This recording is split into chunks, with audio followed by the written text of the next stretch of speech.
The Duke of Raventon stood at the center of his own ballroom like a man who had never once been told no.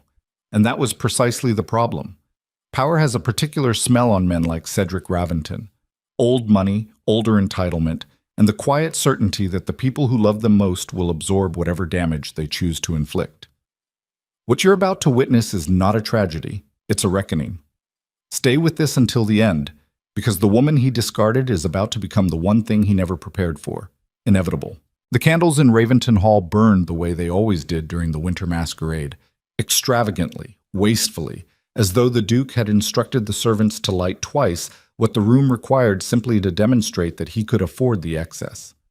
300 beeswax tapers arranged along the grand gallery walls, their flames doubling in the floor-to-ceiling mirrors that Cedric had imported from the Venetian craftsman 3 years prior, back when he still occasionally bothered to impress his wife.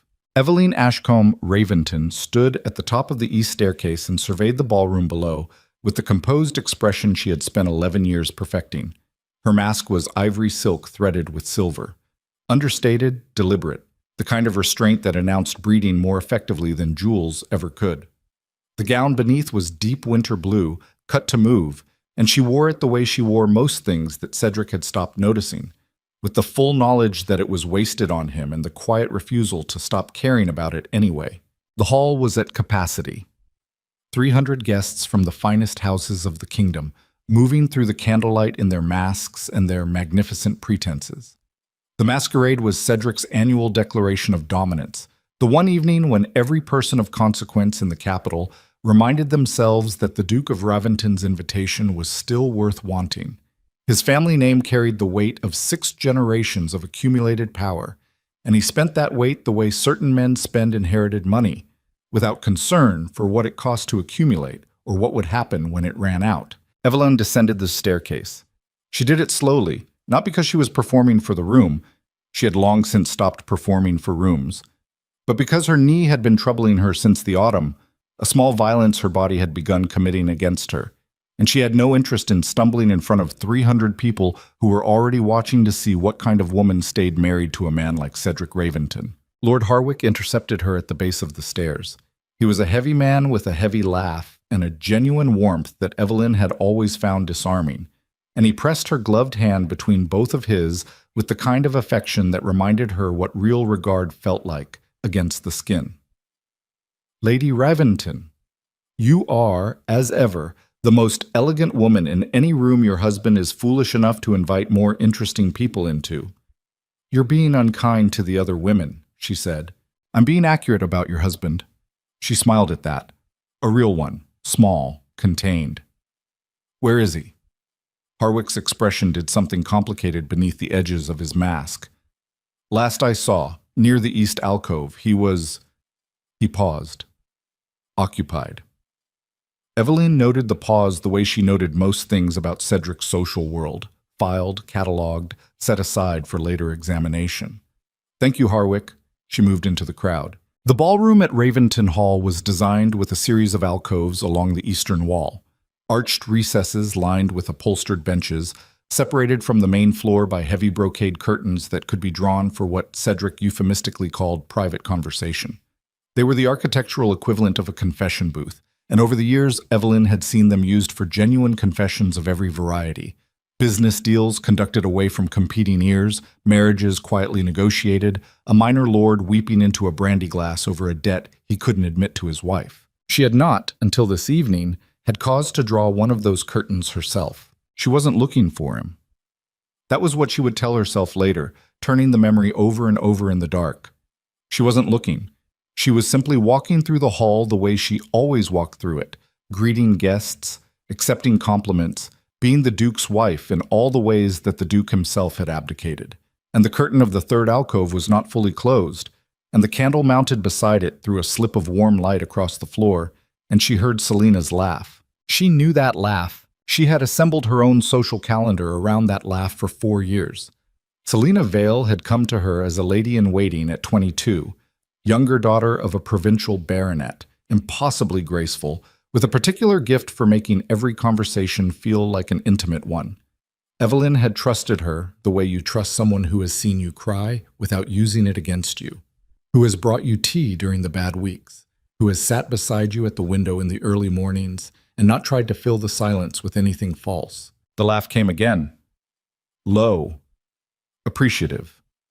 The particular timbre of a woman performing delight for a specific audience. Evelyn's hand found the curtain. She told herself later she should have walked away. And she would have. She was capable of it. She had walked away from worse things with her composure intact. But something in that laugh had already done the damage before her mind could intervene. Some primitive recognition her body made before her intelligence could construct a defense, and her fingers closed on the brocade and she drew it back without deciding to. The alcove held 2 people and 1 candle. Cedric had his hand along Selina's jaw. Not a conversation. Not a whispered confidence between 2 people who had simply wandered too close to each other in a crowd. His thumb was at the corner of her mouth with the ease of practice, of repetition, of something done so many times it had stopped requiring any particular attention. And Selina's hand was at his lapel with the same terrible familiarity. They were not kissing. They were simply occupying a space between them that had been built over a long time, and every inch of it was built on the ground of Evelyn's household. Neither of them heard the curtain. Evelyn stood there for perhaps 3 seconds. She counted them afterward, 3 full seconds in which she held the brocade aside and looked at the particular shape of her own displacement, the physical geography of everything she had been too trusting to see. Then she let the curtain fall. She turned and walked back into the ballroom. The candles still burned extravagantly. The 300 guests still moved through their magnificent pretenses. The violinists in the gallery were executing a piece she vaguely recognized, something Cedric had selected to impress the visiting lord from the northern provinces, and the music fell around her shoulders like something she needed to shrug off. She picked up a glass of wine from a passing tray. She drank it standing near the window that faced the frozen garden, and she looked at the ice-covered fountain in the courtyard, and she thought, with the peculiar clarity that sometimes comes directly behind a wound before the pain arrives. 11 years. Not of happiness. She had relinquished the expectation of happiness from Cedric Raventon somewhere around the 4th year, when she'd understood that his attention span for any single human being was roughly coextensive with their ability to reflect him flatteringly back to himself. But 11 years of something she had called loyalty. Something she had called the basic organizational principle of their arrangement. They had a form, she and Cedric, a structure of mutual performance that she had honored with complete fidelity, because the alternative was chaos. And chaos was undignified, and dignity was the one currency she had that no one could take, except someone had just taken it. And that someone was her husband's thumb at the corner of her trusted friend's mouth. Lady Raventon. She turned. The voice belonged to Countess Fairholme, a woman of 60-something who had outlasted 2 husbands and the political careers of 3 prime ministers, and who wore her mask pushed up on her forehead like a woman who had decided that pretense required more effort than she was currently willing to expend. Her eyes were sharp, and they were already asking a question she hadn't yet phrased aloud. "Countess," Evelyn said. Her voice was level. She was vaguely surprised by it. Fairholme studied her. "You look like a woman who has just learned something. Most evenings teach me something." The older woman took a long look at the east alcove, its curtain now fully drawn. Then she looked back at Evelyn. Something in her expression shifted. Not pity, which Evelyn could not have survived, but something harder and more respectful. Recognition, maybe. The way one person looks at another person who is in the early stages of suffering and choosing, in real time, exactly how to carry it. "The wine at these events," Fairholme said, "is invariably insufficient to the occasion. I always bring my own." She produced a small silver flask from somewhere about her person with the practiced ease of a woman who had planned for this. "Brandy, the real kind." Evelyn accepted the flask. She drank. It was, as promised, the real kind. "Thank you," she said. "Don't thank me." Fairholme retrieved her flask. "Just remember this evening correctly." She moved away into the crowd, and Evelyn stood alone at the window and held herself with both hands inside her chest where no one could see, and she watched the ice in the garden not melt, and she waited. Cedric found her 20 minutes later. He materialized at her elbow the way he materialized everywhere, with the assurance of a man whose arrival has always been considered good news, and he was wearing his mask pushed back, half removed, the way he wore most of his obligations, technically present, visibly unserious about them. "There you are," he said, as though she had been the one misplaced. She looked at him. He was 41 years old, and he was still handsome in the architectural way of men who were beautiful at 20 and have since become merely impressive. The jaw, the bearing, the particular broadcast of physical confidence that certain men maintain by never once seriously entertaining the possibility that they are wrong. He had been charming when she married him. She had been 24, and she had mistaken his confidence for steadiness and his attention for genuine interest, which were mistakes she had since educated herself out of, though the education had cost 11 years. "Here I am," she said. "Harwick's been asking for you. Come. He wants to introduce his son to you. The boy's going into politics and apparently needs your particular brand of guidance. He was already turning, already assuming she would follow. She had followed for 11 years. Cedric. He turned back. His expression arranged itself into the particular impatience he reserved for her when they were in public. Not cruelty, exactly, just the low-level contempt of a man who had decided that his wife's claim on his attention was a lesser obligation than any other currently competing for it. "I need to speak with you, later this evening." He searched her face. Whatever he found there, or didn't find there, made him pause for less than a second before his expression resettled.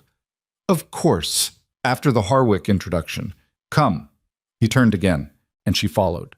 Because she had learned, over 11 years, that the moment to choose your ground was not determined by your pain but by your positioning, and she was not yet positioned.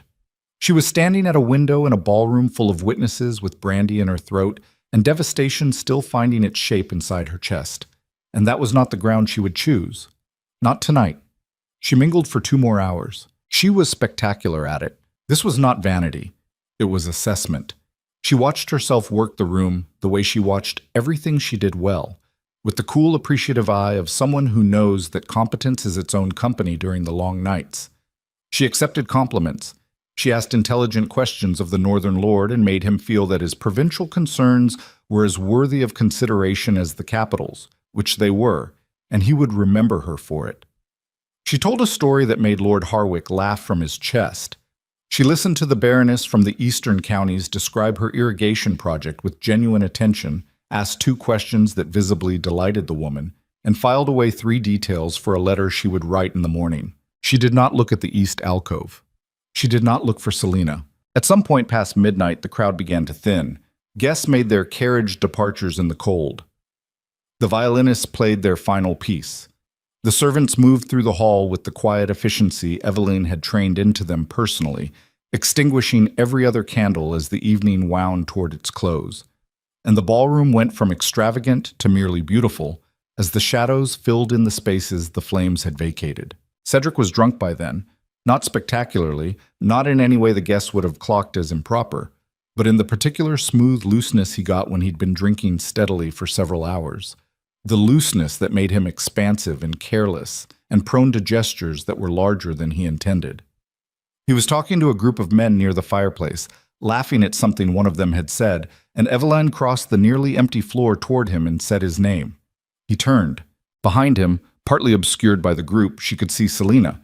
Selina in pale gold, her mask now fully removed, her dark hair dressed in the style Evelyn had taught her. Because it was Evelyn who had taught her, 3 years ago, laughing over a dressing table mirror, showing her the particular way to secure the pins so the arrangement would hold through a long evening. The memory arrived with the specific violence of a detail that should have been innocent. Selina looked at her with an expression Evelyn could not immediately read. Not guilt, exactly. Not defiance, either. Something complicated and very still. The look of someone who has been anticipating a moment for a long time and has arrived at it with a kind of exhausted relief, as though the waiting was over.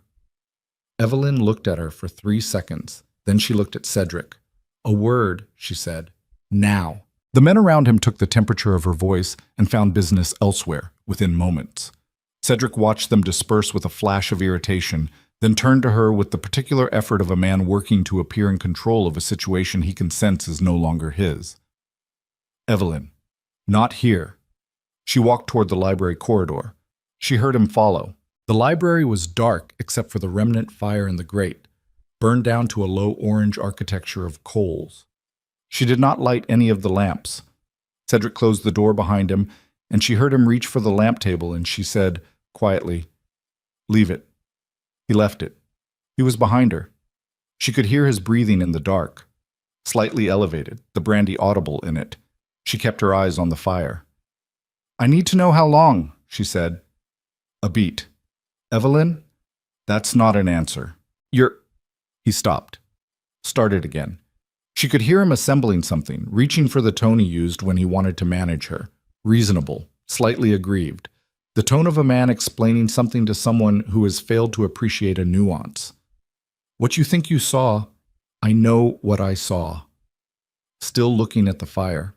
Her voice was very quiet. "I'm asking how long." He was quiet for a moment. "Evelyn, you and I—" He moved. She heard him move, heard the particular sound of a man settling into a posture of self-justification. "We have been, what we are has been, for years now, a matter of arrangement. You know that. I know you know that. We are not—" "How long, Cedric?" The question was not loud. It was not shaking. It was the voice of someone who has decided to stop accepting proxies for the truth, and the decision had a specific weight that filled the room better than any lamp could have. Another silence. Longer. 2 years, he said. She closed her eyes. 2 years. Selina Vale had sat beside her at the window in the early mornings for 2 years, had brought her tea during the bad weeks, had arranged her hair for the autumn convocation and the spring reception and 800 ordinary mornings, and had looked at her with those careful dark eyes, and had spent every one of those mornings belonging to Cedric.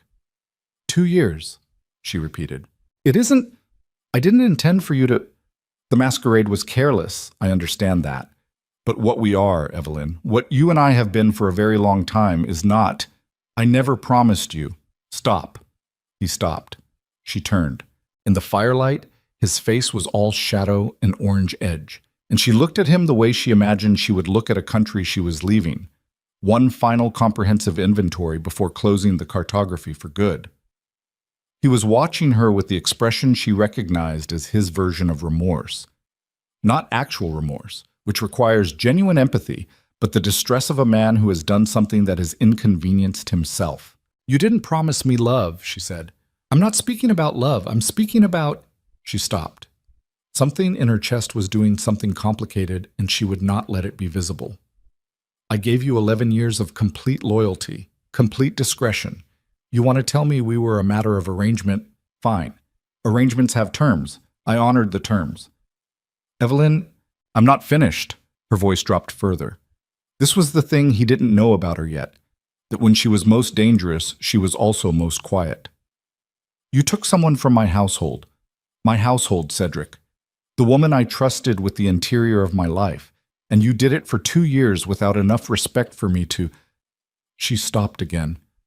Was it amusing, having her bring me my tea? His jaw tightened. "That's unfair." "Is it?"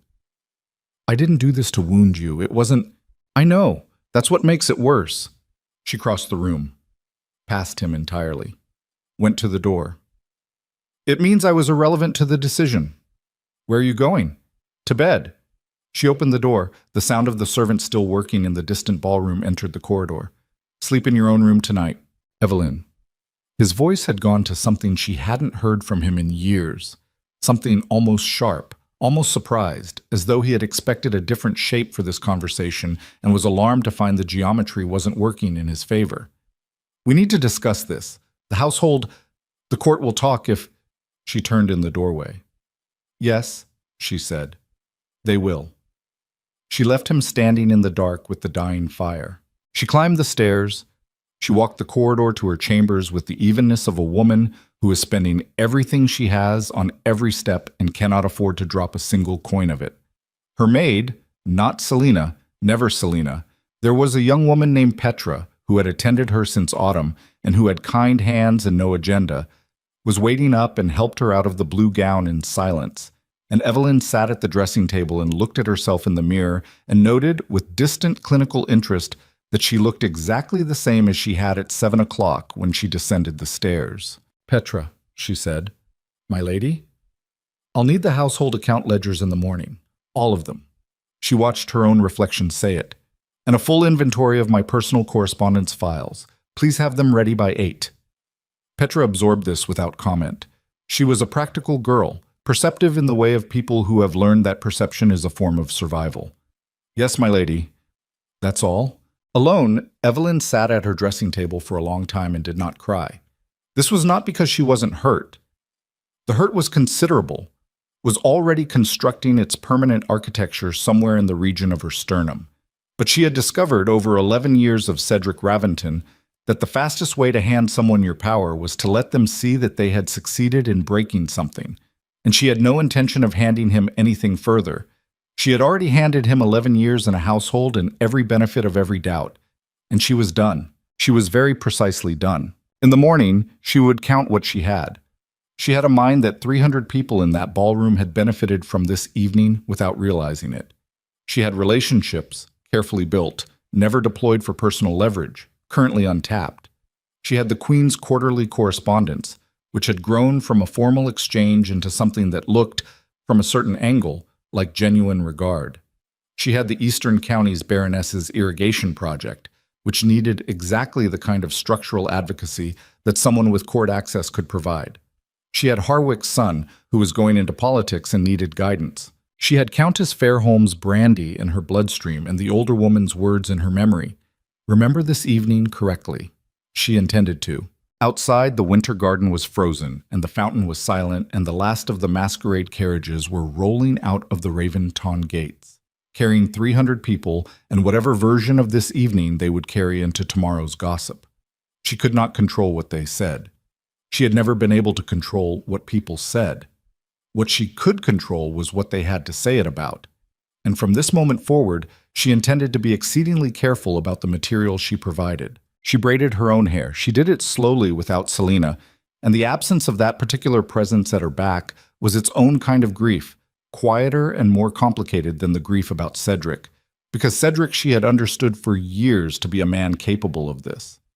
Selina she had believed differently about, and that belief had been a gift she'd given freely, and the return on it was the memory of dark hair dressed in pale gold at a winter masquerade, standing behind a man who was Eveline's husband, wearing an expression of complicated, exhausted relief. That was the one that would cost her sleep. She got into bed, she lay in the dark. Above her, the plasterwork ceiling was elaborate with its ducal crests and seasonal motifs, all of it commissioned by Cedric's grandfather, all of it representing something that had been built before Eveline arrived, and would persist after she left. After she left. The thought arrived complete, with no preamble and no alarm, as though it had been waiting patiently in the exact shape of a decision while she caught up to it. Not a threat. Not a dramatic resolution formed in the heat of pain, just a fact that she had finally turned around to face. She was going to leave Raventon Hall. Not tonight. Tonight she was going to sleep in this bed under this ceiling and let her body do what bodies do, which was survive. But the leaving had been decided, somewhere in the dark of the library, somewhere between 2 years and irrelevant to the decision. The only question now was the architecture of it. She would not be careless. She would not give him anything to use. She would not leave in the shape of a woman destroyed, because women who left in the shape of destruction left with nothing.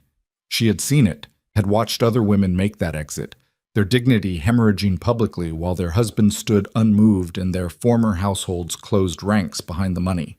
She was going to leave in the shape of a woman who had somewhere specific to be, and the building of that somewhere would take time and calculation and the particular cold patience she had developed over years of managing a man who mistook her composure for submission. He thought she was broken. Let him think that for a while. In the east wing, 3 floors down, a door opened and closed. She heard it faintly through the old bones of the house.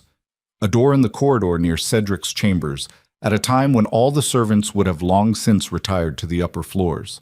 The sound of a woman's footstep, light, practiced, moving with the ease of someone who knew the precise placement of every floorboard that creaked. Selina, still in the house, still navigating its interior with the proprietary confidence of someone who had been doing it for 2 years in the dark.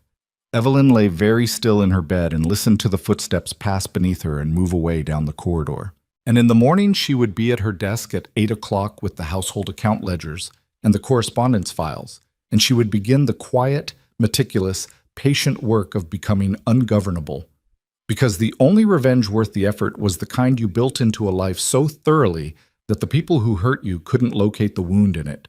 couldn't find it because it had been converted entirely into something they no longer had the standing to touch. The footsteps faded. The house was quiet.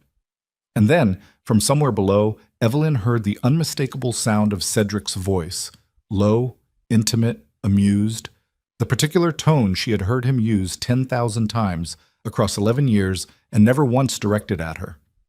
And beside it, answering it, the light answering music of Selina's laugh, not hidden, not careful. In the open corridor of Evelyn's own house, she stared at the ceiling. Not yet, she told herself. Not yet. Not yet. Not...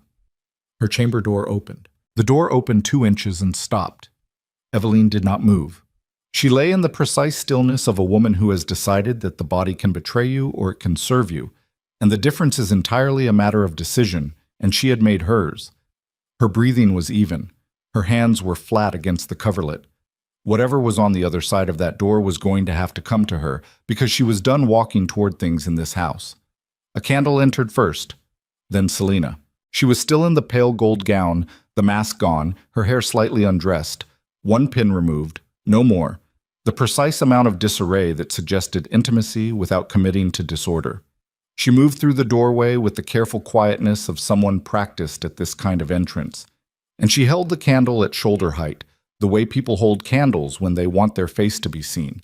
And she looked at Evelyn in the bed with the expression of a woman who has rehearsed something and is no longer certain the rehearsal was adequate. Evelyn watched her. "My lady," Selina said. Her voice was low, controlled. The voice she used when she wanted to frame a difficult thing as a conversation between equals. "Close the door." Selina closed it. She came 3 steps into the room and stopped. The candle flame moved in the disturbance of her passage and then settled, and in its light her face was all careful architecture. The expression of someone holding multiple positions simultaneously and not willing to surrender any of them yet. "I came to explain," she said. "Did you?" "What you saw tonight, I know what I saw tonight." Evelyn sat up. She did it without urgency, the way you sit up when you've decided the conversation requires you to occupy your full height. "You came to explain, or you came to see what I know and how badly it's going to damage you?" Selina's jaw tightened. A small movement. The candle threw it into relief. "That's unfair. You've been sleeping with my husband for 2 years, and you've come to my room in the middle of the night, and the word you want to use is unfair." Evelyn studied her. "Tell me something true, Selina. Just one thing. Not a management, not a framing, one true thing." A long silence. The coals in the grate ticked. "I didn't plan it," Selina said finally. "That's not a true thing. That's an absolution dressed as a fact." Evelyn looked at her steadily. 2 years is not an accident. 2 years is a choice made approximately 700 times. Selina looked at the floor. When she looked back up, something in her face had shifted. The careful architecture showing its first crack, something raw at the edge of it, that Evelyn recognized as the specific shame of being seen accurately. "He came to me," she said. "I know he did. I should have... Yes, you should have." Evelyn's voice did not rise. "You should have come to me the first time. You should have left my service and declared yourself and done this in the open, like a person with enough respect for the person who trusted them to at least..." She stopped.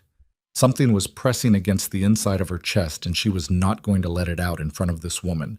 Not this woman. Not tonight. "You didn't come here to explain. You came here because Cedric sent you." The crack widened. "He didn't send me." "Then he suggested it.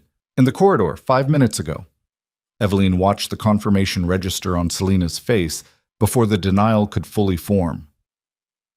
"He told you to come up here and smooth it over because he wants to wake up tomorrow and find that nothing has fundamentally changed, that I've processed this in some manageable way, and we can all continue the arrangement."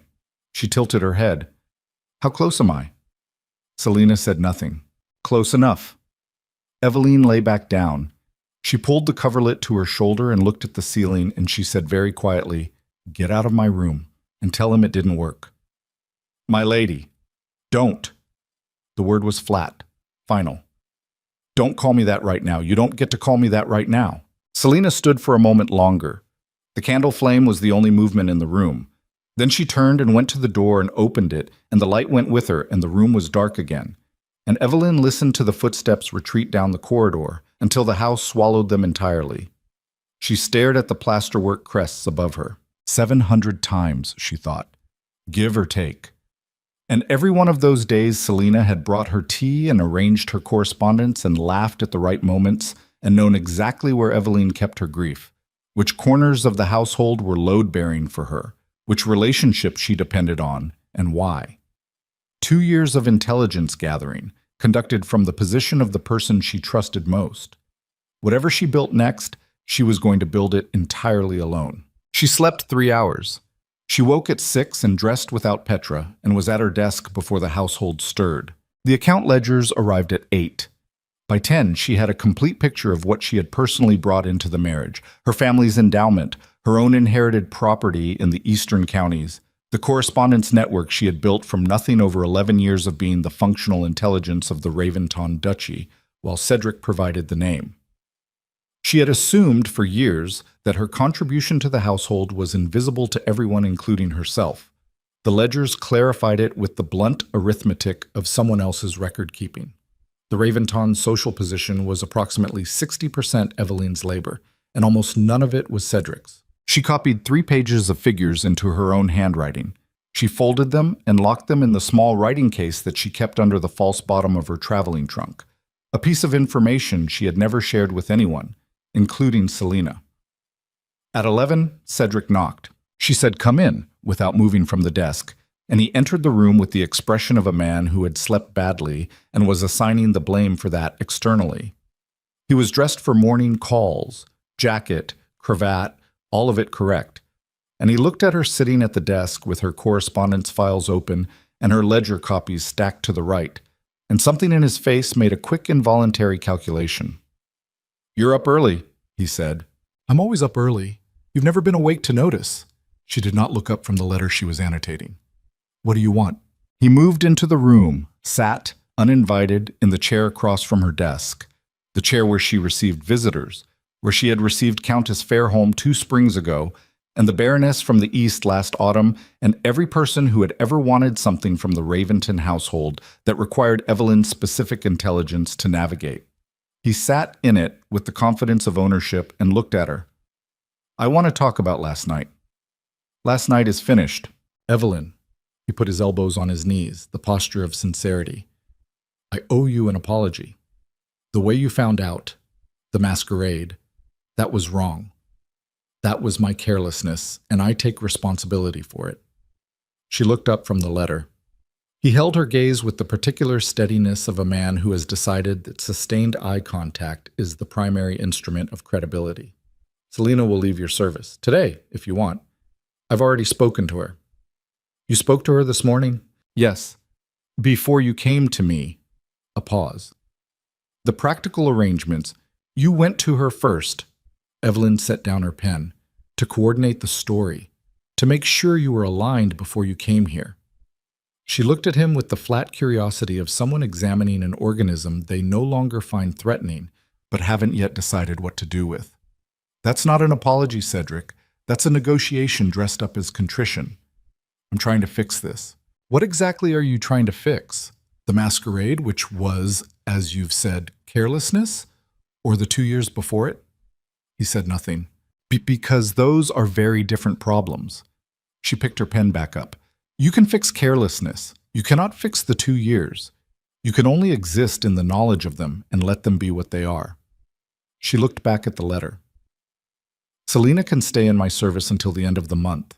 Dismissing her immediately will generate more gossip than keeping her through the standard notice period. I'll manage the transition. You don't need to involve yourself." "Evelyn, I'm not done." She annotated a margin note. "I'll also need to discuss certain financial arrangements with the solicitors. Not immediately. Before the spring. I would prefer we do this quietly and without contest." The room went very still. "What kind of financial arrangements?" he said. She looked up. She held his eyes, and she felt, for the first time since drawing back that curtain, something that was almost structural, a load-bearing decision snapping into place and holding weight. The kind appropriate to a woman who is leaving. He stared at her. "I'm not—" He stopped. "Evelyn, you're not leaving. I am. You're upset. Last night was, you're reacting from the pain of last night, and I understand that. But a separation, the court will, your position, he was doing the thing he did when he was genuinely alarmed, which was to process it as a logistics problem.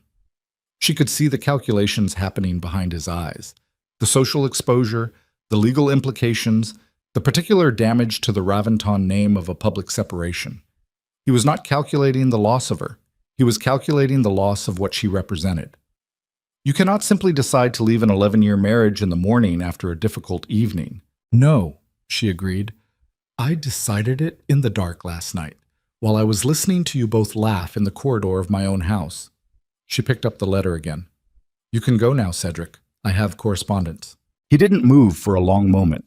She could feel him recalibrating, the shift from contrition to something harder, the version of Cedric that emerged when he understood that management was not going to work, that the person across from him had decided to stop being manageable. She had seen it rarely, directed at other people. She had not, until this moment, been the target of it herself. You won't have anything without the Raventon name, he said. She wrote a margin note. Every connection you have, every door that opens for you, it opens because you're my wife. Without that, he stopped, regrouped. The court will not receive you the same way. The Queen's correspondence, those relationships exist because of your position here. Take away the position and you take away the access. She finished the margin note. She put the pen down. She looked at him with the specific expression of someone who has just been told something false by a person who believes it is true, which is its own particular species of loneliness. Cedric, she said, the Queen wrote to me personally last spring about the Capital Relief Initiative. Not to the Duchess of Raventon. To me, by name, in her own hand, with 3 questions about the Eastern grain distribution that she needed answered before the parliamentary session. She watched his face. The Raventon name opened the first door. I built everything behind it myself, and I've been careful to build it in a way that doesn't depend on you. She stood. You should speak to your solicitors before I speak to mine. That's the one professional courtesy I'll offer you. She walked to the window. Behind her, she heard him stand, heard the specific sound of a man gathering himself for a final argument and finding, somewhere in the gathering, that he didn't have the material for it. His footsteps crossed the floor. The door opened. This is a mistake, he said from the doorway. Probably, she said to the window. Most things that matter are. The door closed. She stood at the window for a long time and looked at the frozen garden below. The ice on the fountain had a crack in it this morning. Something structural had shifted in the night, some pressure of expanding water finding the fault line in the stone. She looked at the crack, and she thought about architecture and fault lines, and the particular way that things break, not all at once, but through accumulated pressure at a point of inevitable weakness, and then, when the threshold is crossed, completely. In the afternoon, she wrote 3 letters. The first was to Countess Fairholme, short, direct, requesting a private meeting at the Countess's house within the week. No explanation offered. None was needed. Fairholme would understand the request in its proper context and would respond accordingly, because she was a woman who had navigated 2 widowhoods and 3 political collapses and understood constitutionally that when a woman of intelligence wrote requesting a private meeting without explanation, the intelligent response was to say yes and ask no questions until the meeting itself. The second was to the Queen's private secretary. Formal, careful, offering a preliminary outline of the Eastern relief proposals she had been developing over the past autumn, a set of structural recommendations for distributing the Crown's aid resources to the provinces most critically affected by the economic crisis that had been quietly devastating the capital's surrounding areas since the summer.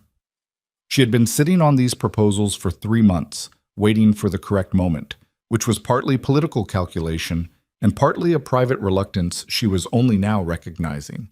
The proposals were hers, in a way that almost nothing at Raventon Hall had been hers, and submitting them meant stepping forward in her own name, and she had not yet been certain she was ready to hold that exposure. She was ready now. The third letter was to her brother. She had not written to James in 8 months. Their correspondence had declined in proportion to her absorption into the Raventon world, the way correspondence always declined when you moved too far into the gravity of another person's life. James was 43. A quiet man who had made his fortune in Eastern trade and spent it on his children and a large, uncomfortable house in the country, and the particular contentment of someone who had never wanted what Evelyn had married.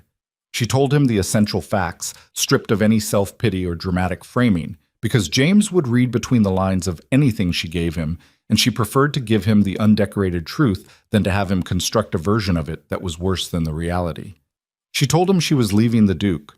She told him she needed nothing from him, that she was capable of managing the transition herself, that she was writing only because he deserved to know from her first, and because she was, if she was being honest, tired of being alone with it. She sealed all 3 letters. She gave them to Petra to dispatch, each with the specific instruction about who was to carry which one and when. Then she went down to dinner. Cedric was at the table. He had invited 2 guests, a minor lord and his wife, a couple who had been to Raventon Hall twice before and who were uncomplicated people with uncomplicated social needs. Evelyn understood immediately that this was not coincidence. He had invited witnesses. If he could not manage her privately, he would manage her publicly, would perform normality so effectively that she would feel the weight of public expectation and comply with it. She sat at her end of the table. She was gracious to the guests. She asked the Lord about his recent trip north and his wife, about her eldest daughter's engagement, and she was, for 2 full hours, exactly the hostess that Cedric required her to be. And the guests went home satisfied, and Cedric sat at his end of the table, watching her with the expression of a man who has temporarily won a point and is fully aware of how temporary it is. After the guests left, he poured himself a drink. "You're very good at that," he said. "I know," she said, and went upstairs. 4 days later, the gossip arrived. Not to her directly, she was the last to know, which was also entirely as predicted. Petra told her in the morning, with the compressed expression of a woman delivering information she wishes she could reconfigure. The Masquerade story was circulating, not the full version. There were perhaps 6 people in that ballroom who had been positioned to observe anything worth reporting, and most of them were discreet.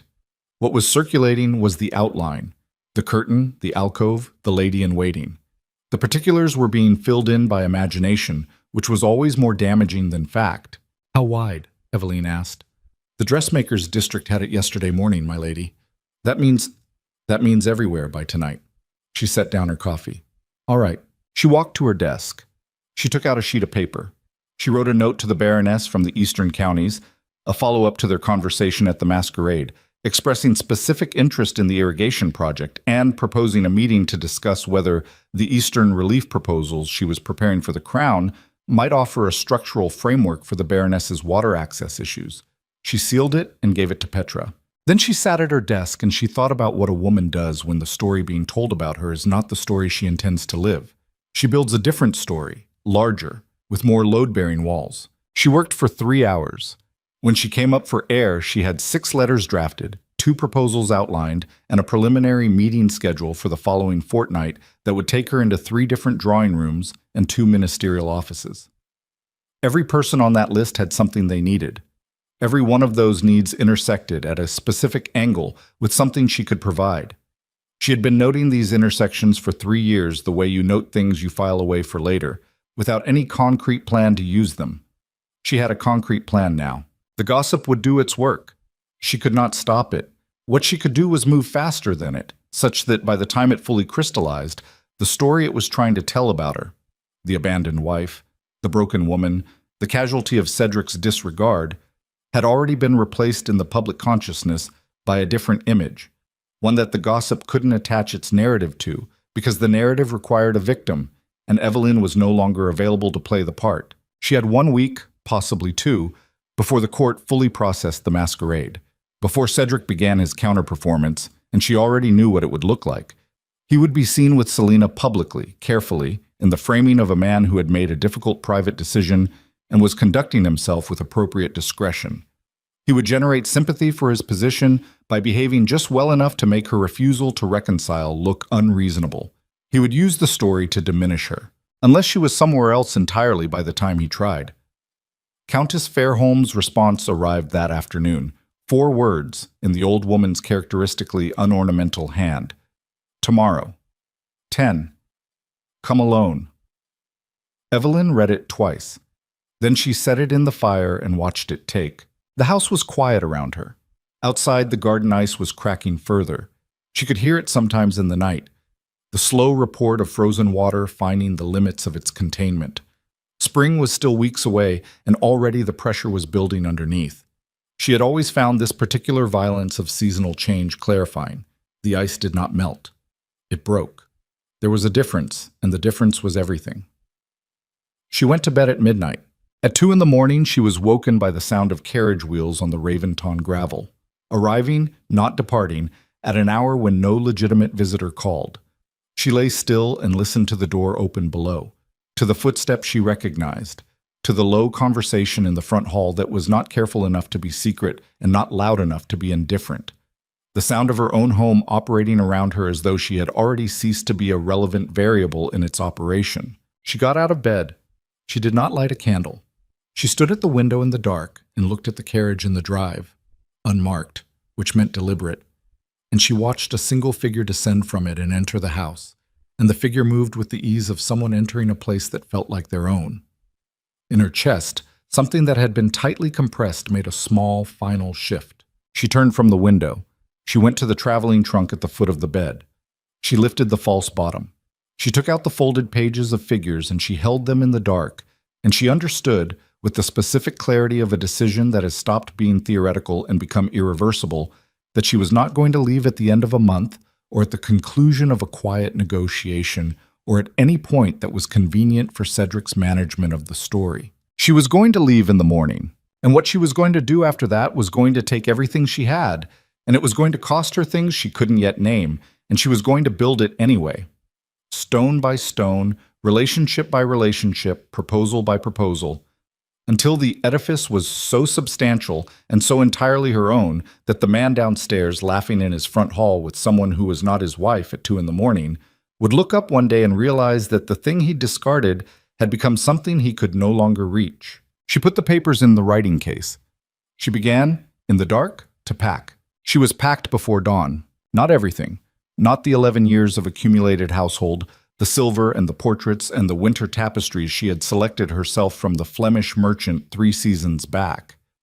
Those things belonged to Raventon Hall in the way that furniture belongs to a house, structurally, legally, by the inertia of long occupation. She packed what was hers before the marriage, the writing case with the figures, 3 gowns she had purchased with her own inheritance money before Cedric's accounts absorbed her finances entirely. The correspondence files she had spent a decade building. Every letter, every response, every carefully maintained thread of relationship with every person of consequence who had ever written to the Duchess of Raventon and received, in return, the intelligence and attention that was entirely Evelyn's own work. Petra helped her without speaking. This was one of the things Evelyn valued most about the girl. She understood instinctively the difference between silence that was absence and silence that was company. And she offered the second kind with a steadiness that Evelyn was going to miss more than most things she was leaving behind. The carriage she'd arranged was not a Raventon carriage. She had sent Petra the previous afternoon to the hiring house on the North Road with instructions and coin, and the hired carriage was waiting at the east gate at 6 in the morning, outside the sightline of the main house, in the cold gray light before the household stirred. She walked out of Raventon Hall through the east garden passage. She did not look back. This was not drama. It was simply that there was nothing behind her she needed to see again, and the cold air in front of her required her full attention because her knee was bad in the cold, and she was carrying the writing case herself, and the garden path had a slick of frost on the stones that demanded she watch her feet. She got into the carriage. The driver asked no questions. She had paid him enough to purchase his incuriosity for a week. Countess Fairholme's house was on the west side of the capital. A townhouse of restrained elegance that had survived 2 generations of Fairholme husbands and several political upheavals with the specific durability of a building whose owner had never once made the mistake of caring too much about what people said about it. The Countess received her in the morning room, already dressed, already drinking coffee, with the expression of a woman who had been expecting this visit since the masquerade and had simply been waiting for Evelyn to catch up. "Sit down," she said. "You look like you've been awake since 2. "Since 2:15, Evelyn said, and sat. Fairholme studied her across the coffee service. The morning room was warm, a real fire, not the managed embers of the Raventon library, and the warmth after the cold carriage ride did something to Evelyn's composure that the cold hadn't. Something in her chest loosened, fractionally, involuntarily, the specific softening that happens when you sit down somewhere that isn't trying to cost you anything. She pressed her fingers flat against her knees beneath the table and held it. "He's been moving money," Fairholme said. Evelyn looked at her. Fairholme set down her cup. "Since before the masquerade, if my information is accurate. Redmond's solicitor told Harwick's man that Raventon has been restructuring the duchy accounts for approximately 6 months, moving assets from the joint household into a separate portfolio." She watched Evelyn's face. "Did you know?" "No," Evelyn said. The word was very flat. Inside it, something was reconfiguring with the cold mechanical speed of a mind that has just received information it doesn't want and is processing it anyway because the alternative is worse. 6 months. He had been moving money for 6 months. 3 months before the masquerade, which meant before the masquerade was carelessness, which meant the masquerade was not carelessness at all. It was the moment he'd decided the financial restructuring was sufficiently complete that he could afford the exposure. He had not been caught. He had been ready. "How much?" she said. Harwick's man didn't have figures. Redmond's solicitor was guarded. But the structure of it, the way he's separated the assets, Fairholme paused. "Evelyn, the way it's been set up, if you pursue a formal separation, what you would be entitled to claim would be significantly less than what was available a year ago." She held very still. "He planned this," she said. "I think so." "Yes." She picked up the coffee cup. She drank. The coffee was better than anything she'd had at Raventon Hall in years. Fairholme had always had better coffee, and the incongruity of noticing that in this moment was so extreme that it almost made her laugh, which was, she recognized, the specific edge of shock doing its work on the nervous system. She set the cup down. "How long have you known?" Fairholme met her eyes without flinching. "I received the first suggestion of it 4 months ago. I didn't have anything solid until last week." "Last week," Evelyn said, "before the masquerade." 3 days before." A pause. "I was still trying to confirm the details. I didn't want to alarm you with something I couldn't yet fully substantiate." The morning room was very quiet. Outside, the capital was beginning its morning sounds. Carriage wheels on the cobbles, a vendor calling something on the next street, the unremarkable machinery of a city that did not know and did not care that Evelyn Ashcombe Raventon was sitting in a warm room discovering the full architectural scope of what had been done to her. "You should have told me," she said. "Yes," Fairholme said simply. "I should have." It was the honesty that kept Evelyn from the anger she was fully entitled to. The older woman was not managing her. She was not offering explanations or framings or the social lubricant of partial apology. She was sitting with the weight of her own mistake without deflecting it, and Evelyn could work with that. She could not have worked with anything else. "All right," she said. "Tell me everything you have." She was at the solicitor's office by 10 o'clock. Her family's solicitor, not Cedric's, her own, retained from before the marriage at her father's insistence, which she had at the time considered excessive caution, and now considered the single most valuable piece of advice he had ever given her, received her in his private office with the compressed expression of a man who has already been informed of the situation by someone and is waiting to understand how much she knows. "Lady Raventon," he said. "Mr. Graves." She sat. She placed the writing case on his desk and opened it and produced the figures she had copied the previous morning. "Tell me where we are." He looked at the figures. He looked at her. He was 60 years old, and he had the eyes of a man who had spent 4 decades watching people discover what their legal situations actually were, and he had the particular quality of stillness that came from having delivered unwelcome news so many times that he had made a kind of peace with the discomfort of it. "The duchy accounts as of 18 months ago," he said carefully, "showed a combined marital estate of—" "He's been moving it." A pause. "Yes." "For 6 months, according to my source, into a separate portfolio structured to minimize my claim in a separation proceeding." Another pause. Longer. "Lady Raventon, your source is accurate in the broad outline. The specifics are somewhat more complex." He folded his hands on the desk. "The restructuring has been done legally. The assets moved are technically his by the original marriage settlement, the Raventon holdings, the duchy revenues. What was jointly held, your dowry endowment, and the properties you brought into the marriage, those remain intact. He cannot touch those. What can I claim beyond them? He was quiet for a moment. In a separation proceeding, without grounds that the court would recognize as compelling, the claim on the restructured assets would be limited. How limited? You would have your dowry, your properties, your personal correspondence and effects. He hesitated. The 11 years of social capital you have built would not be recognized by any court as a quantifiable asset, Lady Raventon. That is the honest answer. She looked at the figures on his desk. She had known this, somewhere, had known that the law was not built for what she had contributed, that the law saw the Raventon social position as Cedric's by birthright, and did not concern itself with the labor she had expended maintaining it. The law was not wrong exactly. It was simply describing a world that had been built by people who had never been her. He'll contest the separation, she said. Almost certainly, and given the restructuring, a prolonged contest would be expensive, yes. She looked at Graves. I need to understand my full position before I make any public move. What I cannot afford is to step forward and then be pulled back. I need to know exactly what ground I'm standing on. That will take time, a week, possibly 2. Then we have a week. She closed the writing case. In the meantime, nothing moves.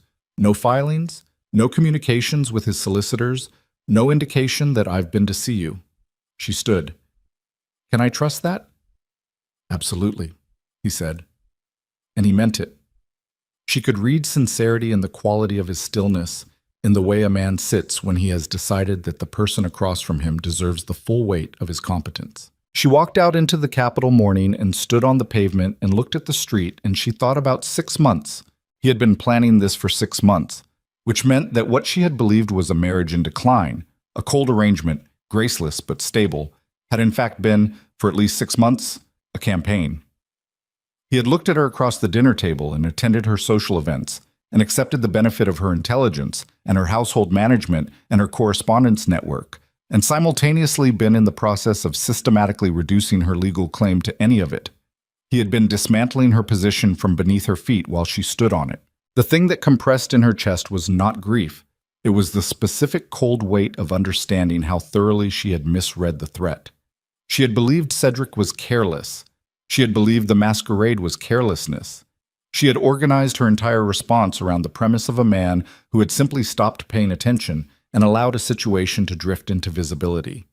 She had not, until this morning, considered the possibility that the man she'd married was not careless at all, that beneath the performance of negligent entitlement was something more deliberate and more dangerous, a man who knew exactly what she was worth and had spent 6 months making sure she couldn't take it with her. She walked for 40 minutes through the Capitol streets without direction, which was something she had never done before in this city, and the walking was the thinking, and the thinking was the reconstruction of everything she had believed about her situation into something that matched the actual facts. When she finally stopped, she was standing outside the east entrance of the Royal Ministry building, which she had entered 9 times in the past 3 years, and which housed, in its third-floor offices, the administrative staff of the Queen's Relief Commission. She looked at the building for a long moment. Then she went inside. The meeting she had requested was not scheduled until the following week, but she had sent a letter 3 days prior, and she had built, over 3 years, the kind of credibility that meant her letters were not held at the reception desk. She was taken to the 3rd floor. She waited for 12 minutes in an anteroom. Then the door opened and the Queen's private secretary, a woman named Aldersham, 45, precise, with the expression of someone who processed the world entirely in terms of what it required of her and was content with that arrangement, looked at her across the threshold. Lady Raventon, she said, we weren't expecting you until Thursday. I know. I apologize for the irregularity. I need to speak with you directly about the relief proposals. There are some time-sensitive elements I didn't anticipate when we scheduled. Aldersham studied her for 1 second with the rapid assessment of a woman whose job was reading people under pressure. Something in what she found satisfied whatever question she was asking. Come in, she said. The meeting lasted 90 minutes. Evelyn laid out the Eastern relief proposals in their full detail. The grain distribution framework, the provincial credit structure, The land use recommendations she had developed in correspondence with the Baroness and 3 other estate managers in the affected counties. She had prepared these over 4 months of quiet work, building them with the same methodical patience she brought to everything she built. And they were, she knew this, had always known it, genuinely good. Not polished for approval, not structured to flatter the existing programs. Genuinely, structurally good, in the way of work done by someone who understands both the theory and the terrain. Aldersham asked sharp questions. Eveline answered them. At the end, the secretary sat back and looked at the documents on the table between them, and then looked at Eveline with the expression of someone who has just recalibrated an existing assessment. "These will go to the Queen directly," she said. "I won't send them through the standard review process. They're too time-sensitive for that, and frankly," she paused, "the Queen has been asking for proposals with this level of provincial specificity for 2 months.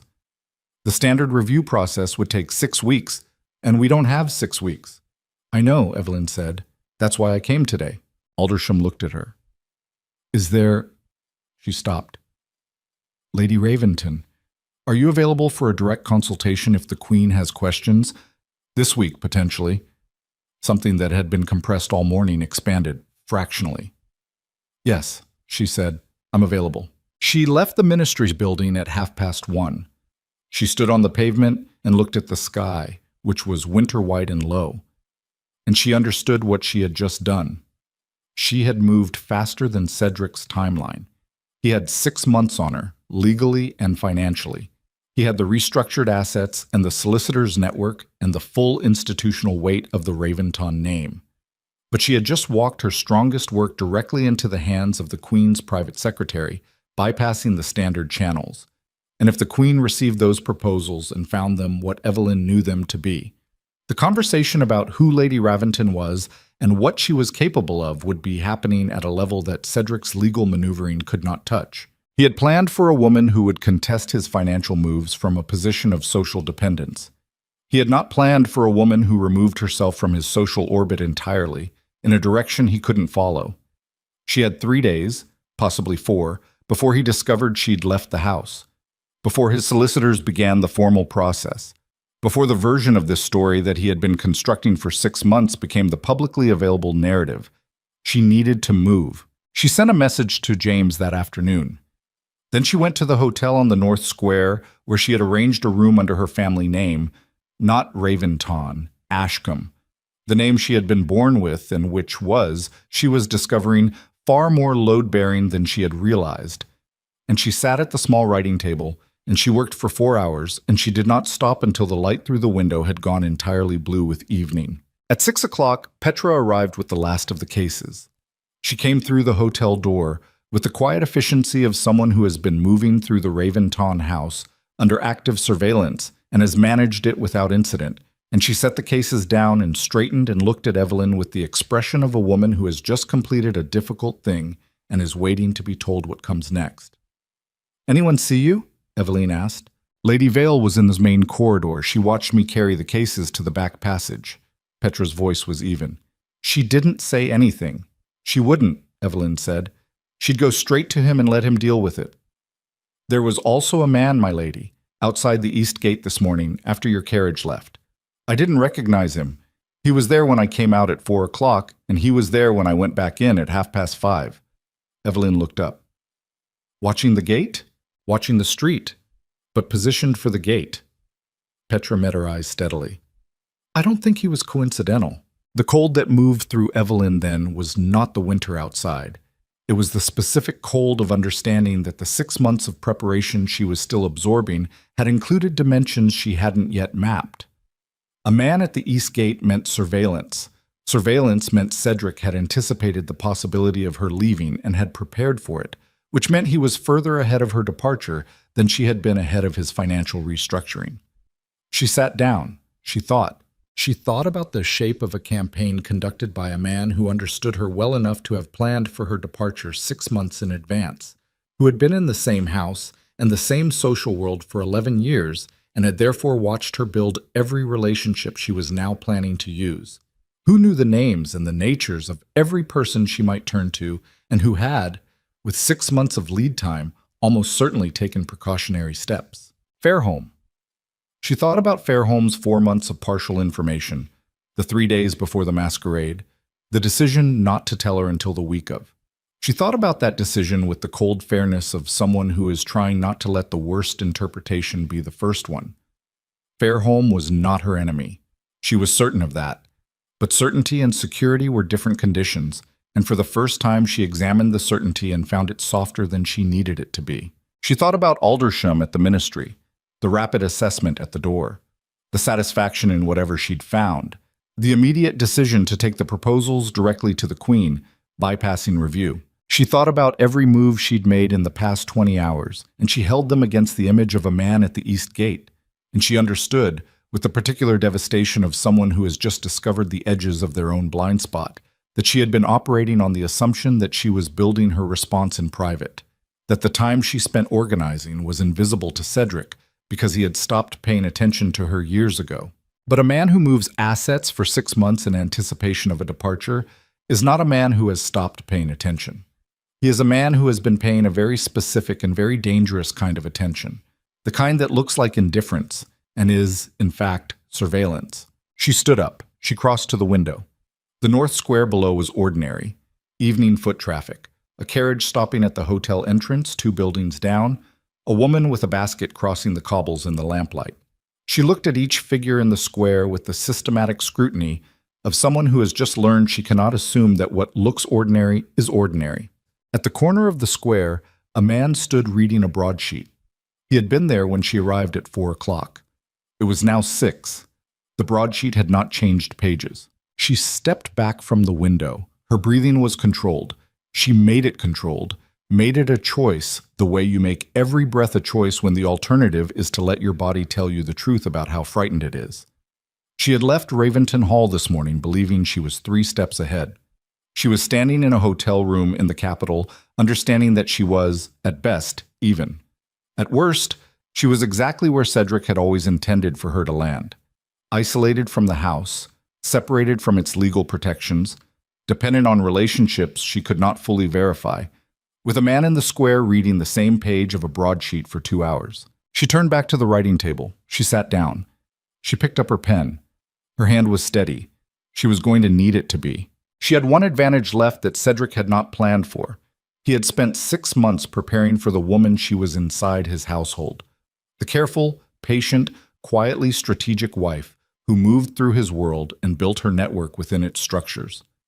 He had not prepared for what she was about to become, because what she was about to become required a complete dismantling of everything she had believed about how to conduct herself, the restraint, the indirection, the dignified management of exposure. All of it had been built for a world where she had time and cover. She had neither now. What she had was the Queen's private secretary with her proposals on a desk, a brother in the country who was 3 days' ride away, an old woman on the west side who owed her the truth, and the accumulated intelligence of 11 years in a household that had shaped the political landscape of the kingdom in ways that no one, not Cedric, not his solicitors, not the man in the square, had fully mapped. She began to write. The letter was not to James. It was not to Fairholme or Aldersham or anyone who could be anticipated as a resource. It was to the Baroness from the eastern counties, whose irrigation project had just become, in the past 4 hours, significantly more important than a water access issue, because the Baroness had land and distance and the particular invisibility of a woman whose concerns the capital considered provincial, and Evelyn needed all 3 of those things right now with a specificity that she had not had yesterday. She wrote until the candle burned low. When she finished, she held the letter for a moment in both hands. Then she looked at Petra. "Can you get this out without using the hotel post?" Petra looked at the letter, looked at her. "Yes," she said. "Tonight." "Yes, my lady." "Don't call me that anymore," Evelyn said, not unkindly. "Not for a while." She held out the letter. "My name is Ashcombe." Petra took it. "Yes, Miss Ashcombe." The candle guttered. Outside, the man with the broadsheet was gone. The square was empty and cold, and the lamplighter had moved on down the next street. And in the particular darkness of what came after a decision from which there was absolutely no return, Evelyn Ashcombe sat at a small writing table in a hotel room under her maiden name, and understood that the person she had been inside 11 years of Raventon Hall was finished. What came next was going to require someone she hadn't been yet. She intended to find out if she could become her. The Baroness's reply arrived in 2 days, not 3. Evelyn read it standing at the window of the hotel room with her coat still on from the cold outside, and she read it twice. And the second time she read it, she understood that the Baroness, whose name was Hartwell, Margaret Hartwell, a woman of 58 who had managed 4,000 acres of eastern land alone since her husband's death 7 years prior, and who had the specific unsentimental intelligence of someone who had been underestimated so consistently that she had stopped bothering to correct the impression, had read between the lines of Evelyn's letter with complete accuracy and had responded not to what was written but to what was meant. The letter contained an invitation to Hartwell Estate, indefinite duration, a guest suite in the East Wing, and a single line at the bottom, in the Baroness's characteristically unornamented hand, "Bring what matters, leave the rest for the lawyers." Evelyn folded the letter and put it in the writing case and began repacking in earnest. She was on the road by noon. The man who had been reading the broadsheet in the North Square was not there when the hired carriage pulled out. She did not know whether this meant she had been wrong about him or whether it meant that whoever was watching had changed their method. And she held both possibilities with equal attention because the one thing the past 72 hours had taught her was that the cost of dismissing a threat was considerably higher than the cost of respecting one that turned out to be imaginary. The road east was 4 hours in good conditions. The conditions were not good. The winter roads were rutted, and the carriage moved with the grinding persistence of something working against its own design, and Evelyn sat in the cold interior with the writing case across her knees and the correspondence files in the case beside her, and she thought about the Royal Assembly. Aldersham had sent a note that morning. Brief, formal, carrying the particular weight of a message from someone who chooses their words with institutional precision, the Queen had reviewed the relief proposals. There would be a formal presentation at the Royal Assembly in 3 weeks. Lady Raventon, the note used her married name, which Evelyn absorbed without comment, was requested to attend in an official capacity as the proposal's architect. 3 weeks. She had 3 weeks to be the person those proposals required her to be, which was a woman standing in the full light of the court's attention, presenting the most significant public work of her life, at the exact moment when her husband's legal campaign was reaching its operational phase, and when every person in that assembly room would already have a version of the Masquerade story and would be watching her with the compound attention of people who are simultaneously observing a professional presentation and a personal catastrophe. She had been in worse positions. She tried to believe that for approximately 20 minutes, and then she stopped trying and sat with the reality of it, which was that she had not actually been in a worse position, and the appropriate response to that fact was not reassurance, but recalibration. Start from what was true. The proposals were good. She was certain of that with the particular certainty of work done over time and with full attention, the kind of certainty that doesn't require external validation to sustain itself. The Queen had received them directly and had moved immediately to schedule a formal presentation, which meant they were not merely good, but urgently relevant. That was real. That was ground. Hartwell Estate was also real. 4,000 acres of eastern land under the management of a woman who had read Evelyn's letter correctly and had responded without conditions. Real ground. James was 3 days out but had written back within hours of her message. Short, direct, entirely characteristic. "Tell me where you are." "I'm coming." She had told him he would be on the road by now. She built the picture piece by piece, the way you build anything solid, not from the top down, but from the foundation up, testing each element for load-bearing capacity before placing the next one on it. By the time the carriage reached the Eastern Road junction, she had something that looked, if not like security, then at least like a structure with enough integrity to stand on. Then the carriage stopped. Not gradually, not the normal deceleration of a vehicle approaching an obstacle. It stopped with the specific abruptness of an external intervention, and Evelyn heard the driver say something sharp above her, and then a voice she recognized answered him from outside. She closed her eyes for 1 second, then she opened them and opened the carriage door herself, because she was not going to sit inside and wait to be retrieved like a piece of luggage. Cedric was on horseback. He had 2 men with him, house staff, not armed men, which was either a restraint or a miscalculation, and she couldn't yet determine which. He was dressed for riding, hard-ridden by the look of him, and his face had the particular compression of a man who has been moving fast and has arrived at something he has not fully decided how to handle. He looked at her standing in the carriage doorway, and for a moment neither of them spoke. "Get down," he said. "No, Evelyn." His voice had a quality she hadn't heard before. Not the managed disappointment, not the aggressive self-justification. Something raw. The voice of a man who has just discovered that the thing he was controlling has stopped being controllable and is frightened by it in a way that manifests as anger because anger is more manageable than fear. "Get down from the carriage and we will discuss this like what?" She looked at him from the doorway. The cold was considerable, and she could see his breath and hers in the air between them. "Like what, Cedric? Tell me the end of that sentence." His jaw tightened.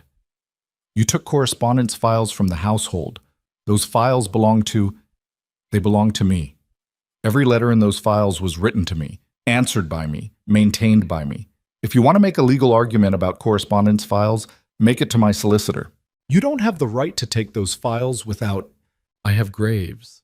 She watched his face. "I've had graves since before the marriage. You knew that. You didn't move to secure the correspondence records because you didn't think I'd take them, which means you assumed I was operating without full information about what you've been doing with the accounts.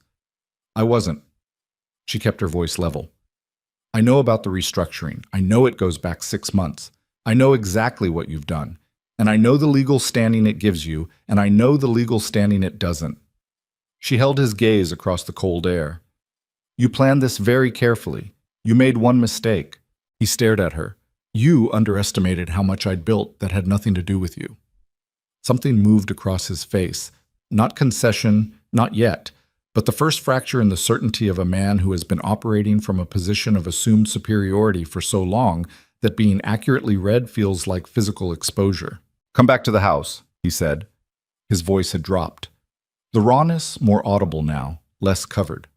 "Evelyn, come back and we will—" "The separation can be handled privately, quietly, without— you don't need to do this publicly. You don't need to take it to the court and make it— I'm not making anything public."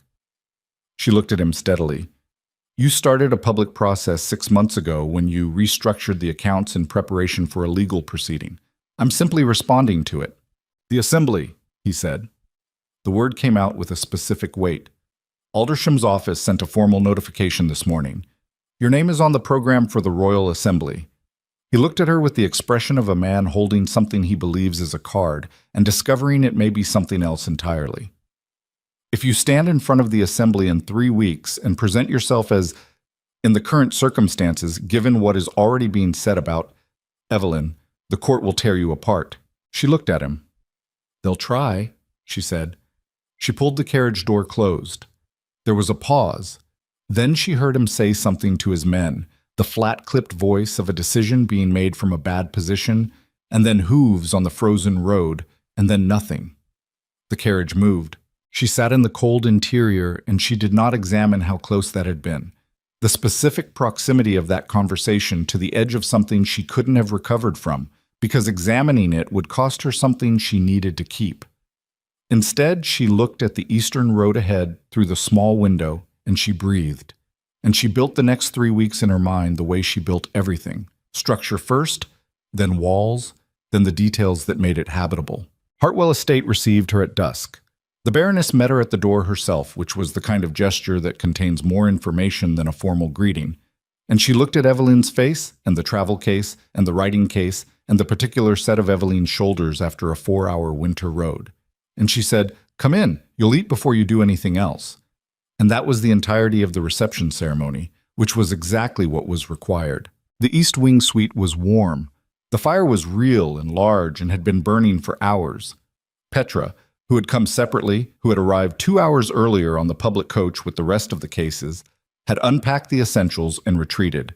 And Evelyn sat at the suite's writing table with soup she hadn't asked for and bread she hadn't requested, and she ate both because her body required it, and because the Baroness was not a woman whose practical intelligence she was going to insult by refusing to eat. She worked that night for 5 hours. The relief proposals required a presentation structure, not the documents themselves, which were complete, but the framing for a room full of court nobles and ministerial officials who who were going to be simultaneously evaluating the work and the woman presenting it, which were two different audiences requiring two different registers, handled simultaneously in the same voice.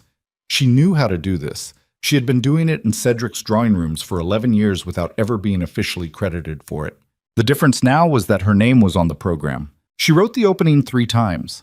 The first version was too careful, the voice of a woman managing exposure, visibly protecting herself, which was the voice that lost rooms before the first argument was made. The second was too aggressive, which was the other kind of losing. The third was something she found at 2 in the morning when she stopped trying to write an opening and started trying to write the truth. The eastern counties had been in crisis for 8 months, and the existing programs were structured for the capital's political convenience rather than the province's actual needs. And she had spent 4 months in correspondence with the people who were living inside that crisis. And she knew what the ground looked like from the ground up rather than the ministerial offices down. And that knowledge was the only qualification that mattered. She wrote from there. At 3 in the morning, Margaret Hartwell knocked. She came in without being invited, which suggested she had been awake also, and she set a glass of something amber on the writing table without comment and pulled a chair beside the fire and sat in it. "The assembly will be hostile," she said. "Not a question." "Some of it," Eveline said. "The ones Cedric has spoken to already. The ones who've decided the Masquerade story means I'm negotiating from weakness." She looked at the glass. "How many of the Eastern Lords are going?" 6 confirmed. I've written to the other 4. Hartwell looked at the fire. "They'll come if they believe there's something worth coming to." "There is." "I know that. You need to make sure they know it before they arrive, not after." She looked at Eveline directly. "A letter to each one. In your name. Before the end of the week. Personal, specific to their individual situations, demonstrating that you understand exactly what their land is experiencing. Not a general appeal. Specific. That's 4 letters in 5 days. You wrote the Eastern Relief Framework in 4 months from inside Raventon Hall without anyone knowing you were doing it. 4 letters in 5 days should be manageable." Eveline looked at her. "You read the proposals." "Aldersham sent me a copy. She said you'd authorized it." A pause. "You didn't." "No," Eveline said, "but I would have if she'd asked." She picked up the glass. "What did you think?" Hartwell was quiet for a moment. She was a woman who did not produce assessments before she was certain of them, which was one of the things that made her assessments worth having. "I think," she said finally, "that whoever wrote these documents has been standing very close to real power for a long time and has been watching exactly how it works and where it fails, and has built something that addresses the failures with the precision of someone who has never been able to afford imprecision." She looked at Eveline. "I think if this gets implemented, 3 counties change materially within 2 years. I think the people who will resist it are exactly the people who benefit from the current failure." She paused. "And I think you already know all of this." "Yes," Eveline said. "Then write the letters." Hartwell stood. "And sleep at some point. You'll need your face to be readable at the assembly. Exhaustion makes people look like they're hiding something even when they aren't." She left. Eveline sat with the amber glass and the fire and the half-written presentation, and she thought about readable faces and the particular discipline of performing composure under the sustained pressure of a room full of people who have decided you are a casualty. She wrote the 4 letters. She slept 4 hours. She rose and revised the presentation opening and found, in the revision, that the 3rd version was still the right one. It held its ground without announcing that it was holding its ground, which was the most difficult register to sustain and the one that couldn't be argued with because it didn't present itself as an argument. The 2 weeks before the assembly had the quality of compressed time, the specific density of a period in which a great deal is happening and none of it is visible from the outside. She worked, she revised, she corresponded. 2 of the 4 Eastern Lords wrote back. She answered their questions with the detail they deserved and the directness they hadn't expected. James arrived on the 5th day, road-worn and steady-eyed, and he sat across from her at the writing table and looked at everything she had built, and he said, very quietly, "Dad was right about graves," and she laughed, actually laughed, from the chest, the first time in 3 weeks. And the laugh cost her something and gave her something, and she decided the exchange was worth it. Cedric moved 3 days before the assembly. The formal separation filing arrived through Graves on a Tuesday morning. Evelyn read the document in the Baroness's morning room with Graves present and James beside her, and she read it with the systematic attention of someone inventorying a battlefield rather than suffering one, noting each claim, each asset designation, each strategic construction in the legal language that was Cedric's version of the correspondence files. Everything he had built over 6 months, deployed in a single document designed to establish his narrative before the assembly could establish hers. The document claimed abandonment. It claimed she had vacated the marital household without consent or cause. It assigned all jointly held social assets, the correspondence networks, the court relationships, the institutional goodwill, to the Raventon Duchy as property developed under the duchy's auspices. It was, she recognized with cold professional admiration, very well constructed. It would take months to contest. It would cost more than months in the social exposure of a prolonged legal process. And it was timed specifically to arrive 3 days before the assembly, which meant it would be the dominant story in every conversation in that room before she ever stood to present. She put the document on the table. She looked at Graves. Can we file a counter-response before the assembly? The timeline is, it would be extraordinary. The court would need to accept an accelerated, can we? Graves looked at the document, looked at her. If I work tonight and tomorrow and call in 2 favors I've been holding for 8 years, he said slowly, possibly. Call them, she said. He left within the hour. James looked at her across the table. He had the particular expression of a man who is watching his sister do something he would not personally have the nerve to do and is simultaneously proud and frightened by it. You know he's going to be there, he said. I know. Cedric, at the assembly, he'll have positioned himself before you arrive. He'll have spoken to everyone worth speaking to. You'll walk in and the room will already have a version of you that he's constructed. Yes, and you're going to walk in anyway. She looked at her brother. She thought about what it cost to be right, when being right required you to stand in a room full of people who had decided you were wrong before you opened your mouth. And she thought about the 4 months of work in those proposals, the 8 months of crisis in the eastern counties, the 300,000 people in those provinces who were living inside the failure she had spent 4 months documenting, and she thought about what it meant to have built something real and then stand behind it regardless of the personal cost of the room. Yes, she said. I'm going to walk in anyway. She arrived at the Royal Assembly on a Thursday morning in a carriage bearing her family name, not her married one. She had chosen the gown the previous night with Petra's help. Deep green, not blue, not the Raventon color. And she wore no jewelry except the small pearl earrings that had been her mother's, which were not impressive and were not meant to be.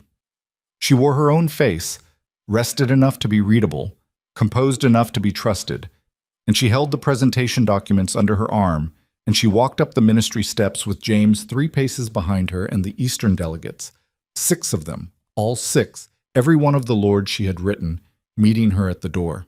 Lord Hartley, the eldest of them, a man of 70 who had been farming the same valley for 50 years, and who did not make gestures lightly, extended his hand as she reached the top step.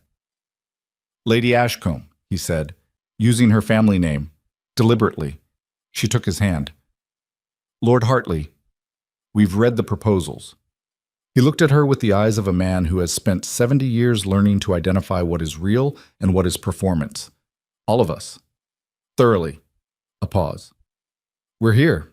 She looked at the 6 men around her and she understood what they were doing and what it cost each of them to do it. They were standing in the sight line of the court's entrance at the Royal Assembly beside a woman whose marriage was in formal legal contest, which meant they were publicly aligning themselves before a single word had been said inside. They were doing it because the proposals had earned it, which was the only reason that mattered, which was the only reason she had ever worked. Thank you, she said. They went inside. The hall was full. 300 representatives of the kingdom's governing class, the same number as the Masquerade, in a room that was the Masquerade's institutional equivalent, the place where reputations were made structural or dismantled structurally, where the social verdicts reached in private became the public record. She felt the room's attention find her the moment she entered, that specific collective shift of 300 heads tracking new information, and she held it with the full composure of someone who has decided that the room's attention is the medium she's working in, not the threat she's managing. Cedric was standing near the ministerial platform with Lord Denvers and two men from the western counties. He saw her. She saw him see her. She saw the 6 Eastern delegates flanking her register on his face with the specific impact of a calculation that has just failed in a way that can't be quickly recalculated. And she looked at him across the full width of the assembly hall, and she gave him nothing. Not coldness, not triumph, not pain. Nothing that gave him anything to use. Then she looked away and walked toward the delegate section where the Eastern lords were filing into their seats, and she took her own seat among them, which was not the Duchess of Raventon's ceremonial position on the left platform, but a working seat in the heart of the provincial delegation. And she opened her documents, and she waited. The assembly came to order. The ministerial presentations proceeded. She listened with full attention to each one, noting the gaps that her proposals addressed, the specific places where the existing programs described the crisis in the language of people who had not seen it from the ground. She felt the room's ambient attention on her throughout, the particular quality of a crowd that is watching someone for signs of collapse, and finding, with gathering puzzlement, that the signs are not appearing. Then the Queen's representative stood and said her name. Not Lady Raventon. The name on the program, the name Aldersham had used in the notification, Lady Evelyn Ashcombe, architect of the Eastern Relief Framework. She stood. She felt Cedric's gaze from the left platform, the sustained pressure of it, the specific quality of a man watching something he has been trying to prevent happen in front of 300 witnesses and knowing, in this moment, that there is nothing left to do but watch. She looked at the room. The room looked back.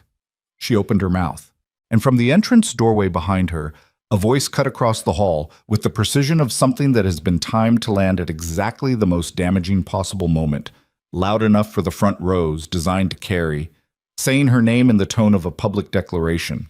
And she turned, and she saw Selina Vale standing in the assembly doorway, holding a document she had not seen before, and Selina's face had the expression Eveline had last seen in the hotel room at the Masquerade. The complicated, exhausted relief of a woman who has been waiting for a moment and has arrived at it and has made a choice whose full cost she may not yet understand. And the document in Selina's hand bore the seal of the Raventon Duchy. And the hall had gone completely silent. The hall held its silence for 4 full seconds. Eveline counted them. She had learned, over 11 years in rooms where silence was a weapon, to count the seconds of it, to hold the count as a way of holding herself, of preventing the silence from becoming something that happened to her rather than something she moved through deliberately. 4 seconds. Then she turned back to face the assembly. She did not look at Selina again. "My apologies for the interruption," she said, and her voice carried to the back of the hall without effort, without strain, with the specific clarity of someone who has decided that the room belongs to whoever is willing to hold it. "I'll proceed." A murmur moved through the assembly. She heard Cedric's voice from the left platform, low, urgent, directed at someone beside him, and she did not turn toward it.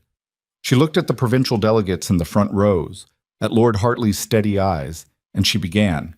She spoke for 35 minutes. She spoke about the Eastern counties the way you speak about something you have studied until it lives in your body.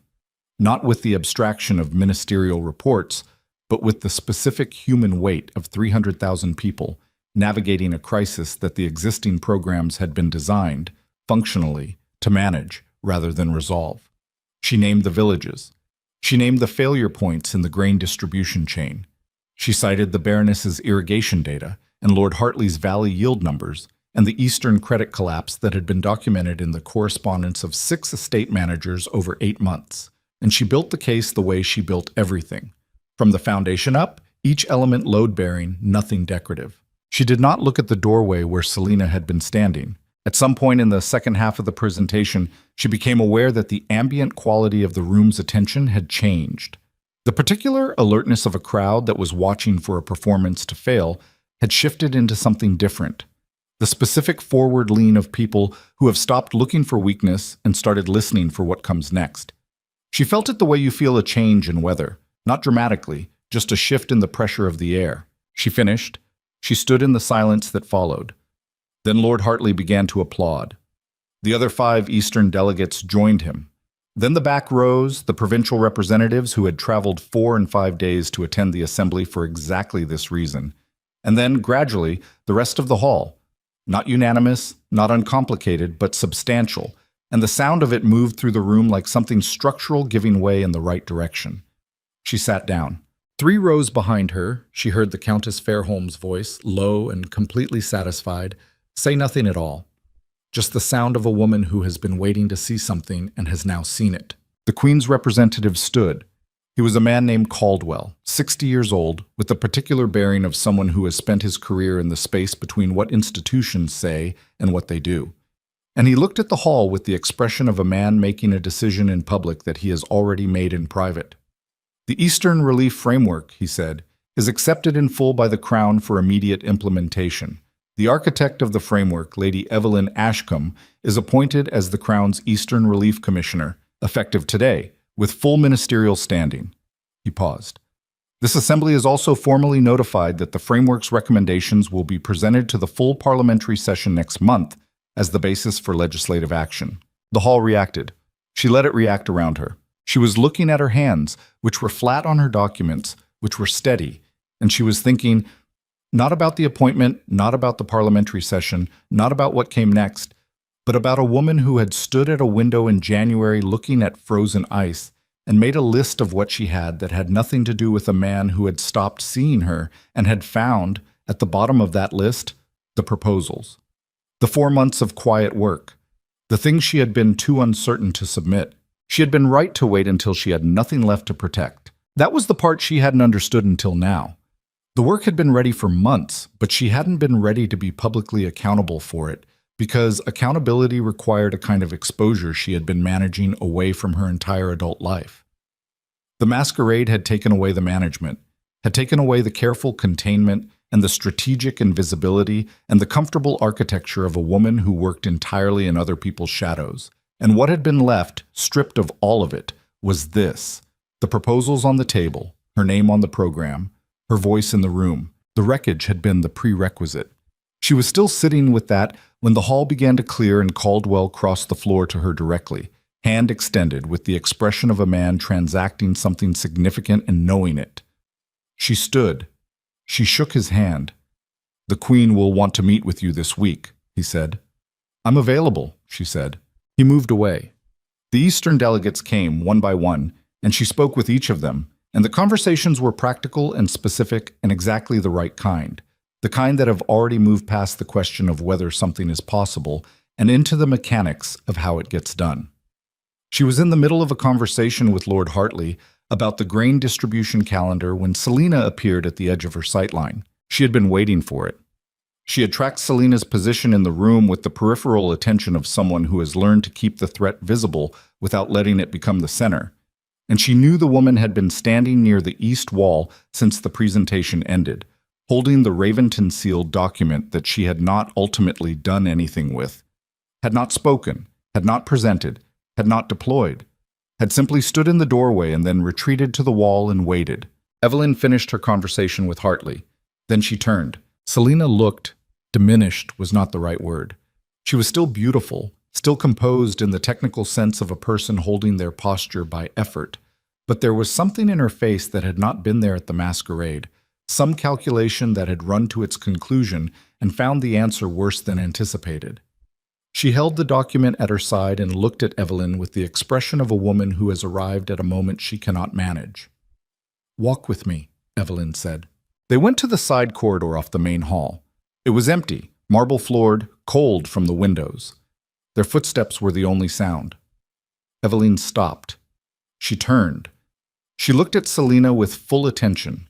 Not the anger she was entitled to, not the coldness she had earned the right to use, but the specific quality of someone who is going to see this clearly, regardless of what it costs to look. "What's in the document?" she said. Selina looked at it in her own hand. "A declaration from Cedric's solicitors." She swallowed. "Testifying that the correspondence files you took from the household contained privileged duchy documents, that their removal constituted—" She stopped. "He asked me to present it to the assembly clerk before your presentation, to create a procedural challenge that would delay, but you didn't." A silence. "No." "Why not?" Selina looked at the floor. When she looked back up, whatever she had been trying to hold in her face had given way entirely. "Because I watched you stand up there." she said. She stopped. I sat in your morning room for 4 years, and I watched you work, and I knew what you were building, and I knew what it was worth, and I let Cedric convince me that you wouldn't. She pressed her lips together. I told myself it was love, that what I had with Cedric was worth the cost of it. I don't think I believed that even at the time. I think I just wanted to, and the wanting was easier than examining what I was doing. Evelyn held her silence. You could have destroyed me today, Selina said. If you told Aldersham about the document before you came in, you knew he'd try something. You could have had me removed from the hall entirely. She looked at her. Why didn't you? Because destroying you was never the point. Evelyn held her eyes. You're 26 years old. You made choices that were wrong, Selina. What you did to me was wrong, specifically because you knew what my trust cost me, and you took it anyway. That's not a small thing, and I won't pretend it is. She paused. But you are also a woman who just stood in an assembly doorway with a legal document and chose not to use it. That choice is yours. You have to decide what to do with it. Selina looked at her for a long moment. Something in her face was doing the slow, painful work of reassembling itself without the architecture it had been relying on. He'll cut me loose, she said quietly.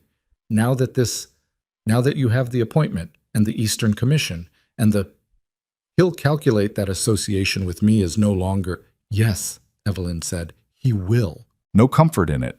No cruelty either. Just the unornamented truth of a world that Selina had navigated by attaching herself to power and was now discovering, at 26, was not a permanent strategy. What do I do? Selina said. It was not a rhetorical question. It was the question of someone standing on ground that has just given way, asking with genuine urgency which direction solid earth was. I don't know, Evelyn said. I know what I did, which was to find the thing I'd built that had nothing to do with the person who'd stopped valuing me and stand behind it regardless of the exposure. You'll have to find your own equivalent of that. She looked at her steadily. But you can't find it while you're still trying to manage his story. Give Caldwell the document, tell him what it was intended for, and that you chose not to use it. That's the ground you have. Selina stared at her. If I do that, Cedric will. Yes. You'd have me do that even knowing it damages him. I'd have you do that because it's true, Evelyn said. The damage is a consequence of the truth. It's not the same thing as a weapon. She paused. There's a difference. You need to learn it. She left Selina in the corridor and went back into the hall. Cedric was waiting. She had known he would be. He was standing near the main entrance with the specific posture of a man who has watched a battle go wrong and is trying to decide whether the situation can still be salvaged or whether salvage itself has become the wrong objective. He looked at her crossing the floor, and she looked at him, and in the space between them was 11 years and the full weight of what had been done with them, and to them, and through them. She stopped in front of him. His face was. She had not expected what she found there. She had expected the compressed anger, the strategic assessment, the management instinct reaching for an angle. Instead, she found something stripped of those, something older and worse, the face of a man who has run his campaign to its conclusion and found himself on the other side of it alone. Congratulations, he said. The word was not sarcastic. It was not managed. It was just the word carrying its full complicated weight. She looked at him. I want to ask you something, he said. His voice was low. And I want to ask it outside of the legal proceeding, outside of the solicitors and the filings and all of it. Just ask you, as the person who knew me better than anyone for 11 years. He looked at her with the eyes of a man who has stopped performing for the room and is simply standing in the consequence of his own history. Was there a version of this where I didn't lose you? Or was I always going to do this? The question cost him something. She could see what it cost. She held it for a moment. She thought about 24 and the confidence she had mistaken for steadiness. She thought about the 4th year when she had understood what they were and had made the decision to build something real inside the structure of it anyway, because she was a person who could not inhabit a space without building in it, could not stand in a household and leave it structurally as she'd found it. She thought about what it meant that his first question was not about her, but about himself. And she thought about the fact that even now, even stripped and losing and genuinely asking, the question centered the loss as his, And she thought about the version of Evelyn who had stood at a frozen window and counted what she had. And she thought about what it had taken to become the woman who had just stood in that hall. And she thought about the price of that becoming, which was everything she had handed to a man who was currently standing in front of her asking if he'd ever had a chance to keep her. "No," she said, not unkindly. "Not because you were incapable of it, because you were never interested enough in the question to try." She looked at him steadily. "You had 11 years of someone who was fully present, who brought everything she had into your household and your life and your reputation. You didn't lose me at the Masquerade, Cedric. You lost me every day you chose not to see it." He stood very still. "The legal proceeding will go where it goes," she said. "I'll be fair. I won't be generous, because generosity is something you give to people who are honest with you, and you weren't. But I'll be fair." She paused. "And Selina is going to give Caldwell the document. I'd suggest you speak with your solicitors this afternoon." She watched that land. His jaw tightened. Not with anger, with the specific expression of a man absorbing a consequence he cannot argue with because it is entirely the product of his own choices, shaped by the agency of two women who were supposed to remain instruments and have turned out, catastrophically, to be people. "You turned her," he said. "She turned herself," Evelyn said. "I just gave her the direction solid ground was." She walked past him and out of the hall. James was at the bottom of the ministry steps in the cold afternoon light, exactly where she had expected him to be. And he looked at her face as she came down, and he asked nothing, just fell into step beside her, and she was grateful for that. For the 11 years of being his sister that had taught him when she needed words and when she needed none. They walked 2 blocks before she said anything. "The appointment is real," she said. "I know. Harwick sent me a note from inside. It will be hard. The implementation will be, there are entrenched interests in 3 of the 5 counties who will fight the credit restructuring specifically. I'll need to be in the eastern provinces for most of the spring." "I know. I'll need Hartwell's connections for the land use negotiations, and Graves needs to finalize the separation before the parliamentary session, or Cedric's solicitors will try to use the timing to argue conflict of interest in the commission appointment." "Evelyn." James stopped walking. She stopped. He looked at her with the expression of a man who has been watching his sister hold herself together at maximum tension for 3 weeks and is choosing, right now, to say the thing she hasn't given him an opening to say. "It's done," he said. "The part where you survive it is done. You can put the list down for 10 minutes. She looked at him. Something in her chest, that compressed, carefully maintained structure she had been holding since January, since the Masquerade, since the library with the dying fire, shifted. Not broke. Shifted. The way ice shifts when the pressure underneath it changes, not shattering but settling, finding a new configuration, one that could hold a different kind of weight. Her eyes filled. She did not try to prevent it. She stood on a Capitol pavement in the cold afternoon light with her brother 2 feet away, and she let her face do the thing it had not been safe to do for 11 years, which was to be entirely readable without cost. James put his arm around her shoulders. He said nothing. She stood in the weight of that for a long moment, and she let herself be held, which was, she understood, standing there, the thing she had been least able to do inside the Raventon household, the thing she had armored over most completely, the specific surrender of allowing someone to see the full extent of the difficulty and to absorb some of it without being asked. After a while, she straightened. She wiped her face with the back of her hand in the practical, unadorned way of someone who has finished a thing and is ready for the next one. "Right," she said. "Right," he said. They walked. The Eastern Commission offices were in the north quarter of the ministry building. She passed them on the walk back to the carriage, and she looked at the door. Her name would be on it by the end of the week, was already being approved for the painted board in Caldwell's office, and she held the look for one considered moment. What she felt was not triumph. She had expected triumph, or something that resembled it, some answering heat to the cold discipline of the past 3 weeks. What she felt instead was quieter and more durable. The specific satisfaction of someone who has done the right work and is standing in the proof of it. Not victory over Cedric, not the particular pleasure of watching a person who hurt you lose. Something less dramatic and more lasting. The sensation of being in the right place, the place she had built from the ground up with her own materials, The place that was hers because she had made it rather than inherited it. She thought about what she had told Selena, the things she'd built that had nothing to do with the person who'd stopped valuing her. She had meant the proposals when she said it. She understood now, standing in front of the commission door, that she had been building it longer than 4 months, that the proposals were the most recent and most visible evidence of something that had been accumulating for 11 years in the margins of someone else's life. All the letters answered with genuine attention, all the questions asked and remembered, all the relationships built on the actual rather than the convenient. She had been building the commission for 11 years without knowing it was the commission she was building. The wreckage had not been the beginning, it had been the clearing. In the weeks that followed, she worked the way she had always worked, which was completely and without performance. The Eastern Commission convened its first meeting with the provincial delegates on a Tuesday. By Thursday, she had a working implementation calendar that 3 of the 5 county representatives had already agreed to in principle.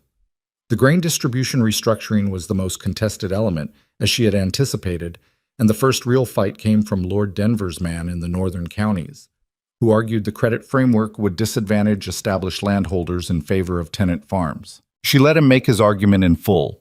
Then she showed him the numbers from the Baroness's Eastern data, 6 years of yield records, 3 years of credit collapse documentation, the specific arithmetic of what happened to established landholders when their tenant base became insolvent. She did it without heat, without the performance of conflict, with the specific patience of someone who has built the argument too carefully to need to defend it aggressively. By the end of the second meeting, Denver's man had changed his position. Not because she had overcome him, because the numbers were what they were. That was the work. It was not dramatic. It was not the kind of story that got told at masquerades. It was the kind of story that showed up in yield reports 5 years later, in census figures, in the quiet arithmetic of people who had enough. The separation was finalized in late spring. Graves negotiated it in 6 weeks, which was 2 weeks faster than anyone had projected, and the terms were fair. She had been right about that, had held to it even when James pushed for more aggressive demands, had held to it because she was not interested in punishing Cedric, and because punitive legal battles were the opposite of efficient, and because she had better uses for her time and her solicitor's hours. She received her dowry, her personal properties, and an acknowledgement in the settlement record, dry, legal, 3 lines, that the correspondence networks developed during the marriage had been the product of her individual labor and were her property to carry forward. 3 lines. 11 years of work, reduced to 3 lines. She read them and she felt the smallness of it, the way the law compressed a decade of human intelligence into a clause. And she also felt, underneath the smallness, the particular solidity of something that was now on record. 3 lines in a legal settlement that said, formally, in the court's own language, this was hers. Not Raventon's. Hers. She signed it. She gave Graves his fee and the additional consideration she had been holding in reserve for the 8-year favor he had spent. She walked out of his office into a spring afternoon that smelled like the city beginning to breathe after the winter, and she stood on the pavement and she thought about 11 years, and she thought about the commission office with her name on the door, and she thought about the eastern counties where the first distribution cycle was already operating and where, by autumn, 300,000 people would eat slightly better because a woman in a winter masquerade had been unable to put the curtain back. She had been angry about that curtain for a long time. She was not angry anymore. Not because she had forgiven Cedric. Some forgiveness was a specific thing, a transaction with its own requirements, and she was not going to manufacture it before it was real. But because the anger had burned what it needed to burn, and what remained was not wound, but scar, which was the thing that proved you had survived and carried the proof in your own body and did not need to keep explaining it to anyone. She had heard from Harwick that Selena had left the capital, had given Caldwell the document, as Evelyn had suggested, and Cedric's solicitors had spent 2 weeks in damage control, and Selena had spent those 2 weeks understanding what it meant to have made a choice that cost you the protection of the person you'd wronged. She had gone north to family, which was what you did when you needed to go back to before the mistakes. Evelyn did not know what happened after that. She did not need to. Selena's life was Selena's to navigate, and whatever it became, it would be built on the foundation of a woman who had once, in a crisis, chosen the truth over the document. That was something. It wasn't redemption. It was material. Cedric had remained in the capital. She saw him once, at a ministerial event in early summer, across a room, the way you see people across rooms that used to be yours and no longer are. He looked older, not devastated. He was not a man built for devastation. He was too fundamentally self-protective for the kind of grief that changes your face, but older in the way of someone who has been stripped of an assumption they had carried so long they didn't know it was an assumption. She saw him see her, and she saw him make the decision to cross the room and then unmake it, and she watched the unmaking with neither satisfaction nor pain. Just the observation of a man learning, at 41, to read the distance between where he was and where he was no longer welcome. She turned back to her conversation. She did not track him for the rest of the evening. At the spring gala, the court applauded her. Not the polite applause of an audience executing a social obligation, but the specific sound of 300 people responding to someone they had watched build something real from nothing, in public, under sustained pressure, without collapsing or performing or asking anyone's permission. She stood in it and she held herself very still, the way you hold still in something that requires you to actually receive it rather than manage it. Countess Fairholme found her at the edge of the room afterward, which was where Fairholme always found people she wanted to speak to, at the edge, away from the center of the performance. "Well," the old woman said. "Well," Evelyn said. Fairholme looked at her with the eyes that had been looking at women in difficult circumstances for 60 years and had learned to tell the difference between the ones who had survived and the ones who only believed they had. "You look different," she said. "I am different." The Countess considered her over the rim of her glass. "The difference suits you. It was expensive. The things that suit people generally are." She drank. "The Queen wants to expand the commission next year. Eastern model applied to the northern provinces. Caldwell told me this afternoon." She watched Eveline's face. "He said she asked for you specifically." Eveline absorbed this. She thought about the northern provinces, which she knew less well than the eastern counties, which would require new correspondence, new relationships, new months of careful work building the ground before the structure. She thought about what that work would cost and what it would make, and she felt, in the thinking of it, the specific pull of someone recognizing the shape of the next thing they were built for. "Tell Caldwell I'm available," she said. Fairholme almost smiled. "I already did." She raised her glass. "I told him 3 weeks ago." Eveline looked at her. Then she laughed. The same laugh as with James, the chest laugh, the one that cost something real. And Fairholme's almost smile completed itself. And they stood at the edge of the room in the spring gala light, and they were two women who had each, in their own time, learned the same thing: that the greatest architecture is always built on the site of something that had to be torn down first, and the tearing down is not the tragedy. The tragedy is the people who stand in the rubble and refuse to pick up the stone. Eveline Ashcombe left the gala at 10 o'clock. She walked out under the spring sky, which was the particular dark blue of a city that has not yet gone fully to sleep, and she took the long way back to the commission residence, her own rooms, her own address, her name on the door of a building she had earned rather than married into. And she walked slowly because her knee was better in the spring than the winter, and she wanted to feel the specific luxury of walking without managing her pace. The city moved around her, ordinary, unconcerned. The particular indifference of a city that has 10,000 stories running simultaneously and can only be fully inside one of them at a time. She walked. She thought about the woman who had descended the Masquerade staircase in January in a winter blue gown, composure intact, moving through a room full of people who were watching to see what kind of woman stayed married to a man like Cedric Raventon. She thought about what the answer had turned out to be. Not the woman who stayed, the woman who left, and then built something so substantial in the leaving that the question of what kind of woman she was became, for everyone still watching, considerably less interesting than the question of what she was going to build next. She reached her door. She put her key in the lock. She went inside.